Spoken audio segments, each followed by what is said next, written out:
coach Sensei Pierre pour la respiration. Alors aujourd'hui, je vais vous apprendre, vous montrer, vous clarifier comment respirer sur les mouvements de musculation. Les mouvements de musculation type squat, soulevé de terre, épaules jetées, arrachées, les mouvements où vous avez besoin de gainer un maximum votre tronc, vos abdominaux, vos lombaires, votre thorax. C'est grâce à la respiration que vous allez pouvoir maintenir un gainage performant, optimal, maximal, lorsqu'il s'agit même de soulever des charges lourdes. Donc la respiration, tout se passe ici, au niveau du ventre. D'accord ? Il faut apprendre à respirer par le ventre. Peut-être que lorsque vous avez commencé la musculation, vous respirez normalement, tout se passe au niveau du thorax. Vous respirez par le thorax. Vous prenez une grande inspiration et voilà, vous commencez le squat. Et là, il va falloir réapprendre à respirer différemment. Il va falloir réapprendre à respirer par le ventre. Donc, je vais vous montrer de profil pour que vous voyez comment ça marche. Donc, c'est à chaque inspiration, le diaphragme descend, pousse les abdominaux légèrement vers l'avant. Le ventre se soulève naturellement. C'est vraiment des mouvements où le ventre se gonfle et le ventre reprend sa position normale.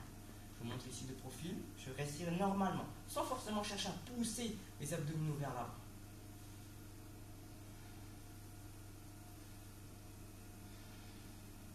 Voilà, ça c'est la respiration abdominale. Ça va vous permettre, une fois que vous avez compris cette respiration abdominale, vous allez pouvoir la mettre en place sur le squat, le soulevé de terre, dès que vous avez besoin d'être gainé au maximum pour pouvoir maintenir votre dos rigide et donc forcément moins vous blesser. Donc ça se passe comment ? Il va falloir pressuriser tout ça maintenant. L'air que vous allez inspirer, vous allez devoir le garder. Vous avez ce qu'on appelle pressuriser, augmenter la pression intra-abdominale. D'accord ? Donc par exemple, je suis ici, je contracte.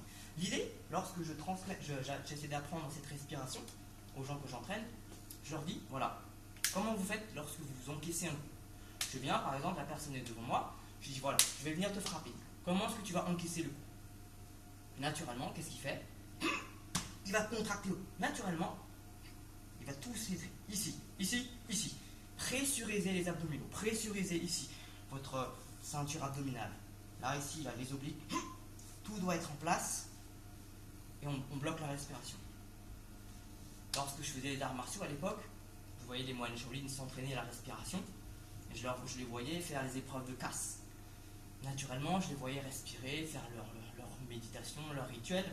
Et lorsque on voyait avec le bâton, on venait les frapper, ils étaient là. Ils savaient vraiment tout de suite placer leur corps, placer la respiration telle qu'ils ils sont rigides au maximum. On pouvait les frapper là, là, là, partout. Tout était unique, rigide au maximum. Et c'est pas eux qui cassaient, c'était les bâtons, les briques, tout. Eux, ils étaient rigides au maximum. Donc, c'est cette respiration-là que vous devez utiliser lorsque vous squattez. D'accord ? Maintenant, comment ça marche sur la ceinture ? Parce qu'il y a beaucoup de gens, pareil, qui mélangent un petit peu le rôle de la ceinture. C'est pareil, ça va augmenter votre pression intra-abdominale. Là, le souci, c'est qu'il y a des gens qui la serrent beaucoup trop. Et ça va justement en fait empêcher le rôle de la ceinture, d'avoir le rôle vraiment un rôle efficace. Ils n'arrivent même plus à respirer en fait. Ils sont tellement serrés qu'ils sont tout serrés. Ils arrivent sur leur barre de squat, mais ils ne peuvent même pas respirer. C'est là le problème. Il faut quand même malgré tout maintenir. Il y a quand même un certain espace afin que les abdominaux puissent se reposer sur la ceinture lorsque vous contractez, lorsque vous poussez. Donc, ce qu'il faut sentir, comprendre, c'est pas un cours de pilates où on rentre dans un pantalon tout serré, taille 30, on se fait tout petit. C'est pas du tout ça. On gonfle le ventre, puis ensuite on pressurise tout ça. Là, ici, derrière. Et là, les abdominaux poussent contre la ceinture. Je sens mes abdominaux poussent fort contre la ceinture. Je sens mes obliques pousser fort contre la ceinture. Je sens mes lombaires, et surtout mes lombaires, pousser fort contre la ceinture. Là, vous êtes rigide au maximum, au moins sur la partie abdominale. Et c'est pareil au niveau du thorax aussi. Ici, vous devez maintenir une cage thoracique assez basse, un menton suffisamment bas pour pouvoir, ce qu'on appelle, avoir un gainage thoracique très important. Chose que beaucoup pensent qu'il n'y a qu'uniquement le gainage abdominal, Mais le gainage au niveau du thorax est très important. Dès le départ du squat ou du soulevé de terre, tous les mouvements où vous devez soulever quelque chose, tout doit être en place. Le gainage, partout. Le placement du diaphragme en face du plancher pelvien, pour que tout soit bien en place. Ici, le thorax. Moi, je mets la cage thoracique assez basse volontairement, le menton assez bas. C'est pour ça que maintenant, je squatte un peu en regardant légèrement vers le bas. Alors qu'à l'époque, je regardais légèrement en haut, pensant pouvoir protéger mon dos.